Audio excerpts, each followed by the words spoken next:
নবীজি বলেন যে ব্যক্তি শাবান মাসে 3টা রোজা রাখবে আল্লাহ তাআলা তাকে জান্নাতে উঠে আরোহণ করাইয়া কবর থেকে উঠাইবে, এরপর জান্নাতে উঠে আরোহণ করাইয়া হাসরের ময়দানে পৌঁছে দেবে। সুবহানাল্লাহ। বুখারী একটি হাদিস আছে এই ব্যাপারে। قالت عائشة رضي الله تعالى عنها ما رأيته صلى الله عليه وسلم في شهر أكثر منه صياما في شعبان। নবীজি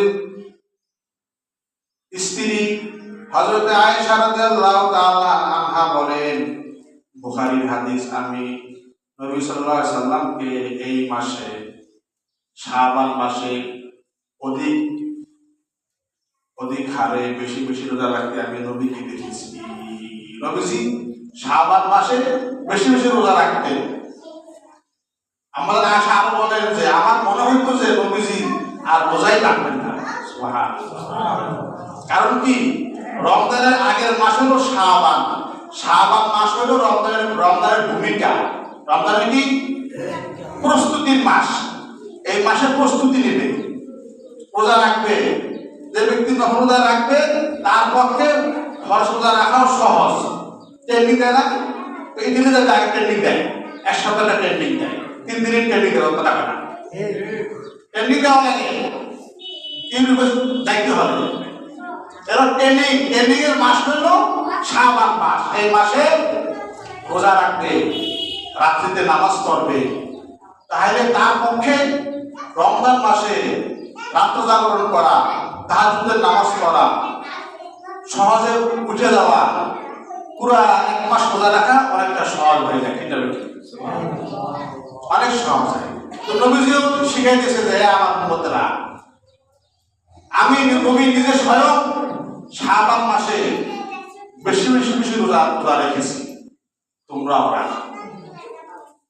যে ব্যক্তি নকল বন্দেগী করে তার পক্ষে ওয়াজিব সুন্নত বন্দেগী ছোটে না। যে সুন্নতের উপরে আমল করে তার পক্ষে ওয়াজিব ছোটে না। যে ওয়াজিব উপরে আমল করে তার পক্ষে ফরজ ছোটে কি ছুটবে না। আগে শুধু ফরজই আমল করে, ওয়াজিব মাঝে মাঝে আমল করে, তার পক্ষে ফরজ ছোটার খুব সম্ভাবনা বেশি। মানুষের ফরজ ছুটে কি ফরজ তার কি থাকবে না, ছুটে দেবে। তার মধ্যে সুন্নত নাই, তার ভিতরে ওয়াজিব ছুটবে। তার ভিতরে ওয়াজিব নাই, তার মধ্যে ফরজ ছুটে দেবে। এটাই নিয়ম।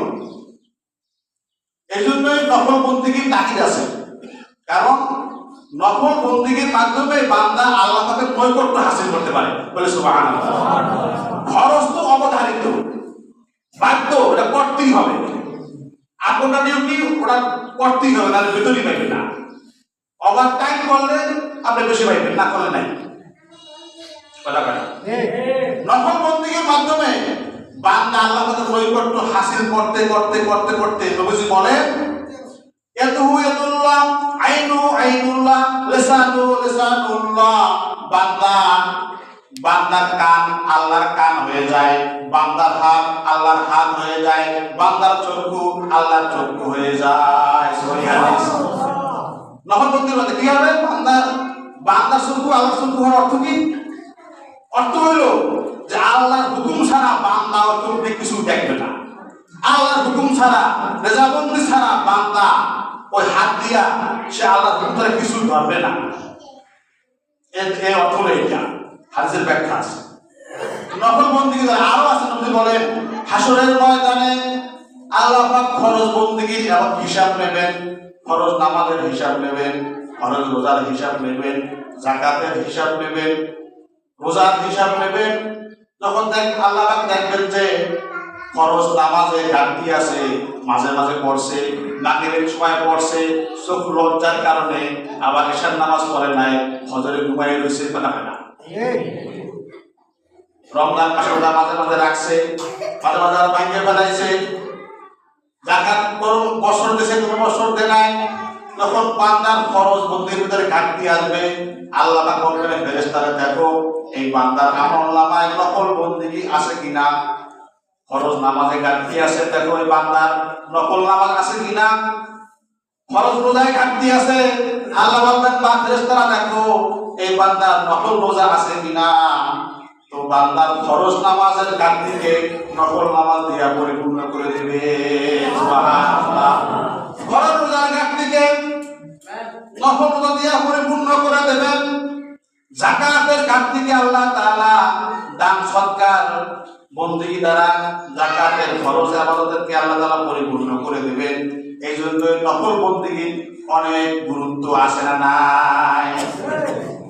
আমাদের মনে করি না দরকার নাই, আমার নফল দরকারই নাই, আমি তো ফরজ আদায় করতেছি, দরকার নাই, অসুবিধা কি, আপনার লাগবে না, আমাকে লাগবে। নবীজি লাগছে, আমাদের লাগবে না, নবীজি লাগছে। নবীজি নফল বন্দেগী বেশি বেশি করছে, রোজা রাখতেই থাকতেন নবীজি, নামাজ পড়তেই থাকতেন নবীজি লাগতেন, আমাদের লাগবে না, কথা হবে না, নাই অসুবিধা নেই, অসুবিধা নেই। আল্লাহু আকবার।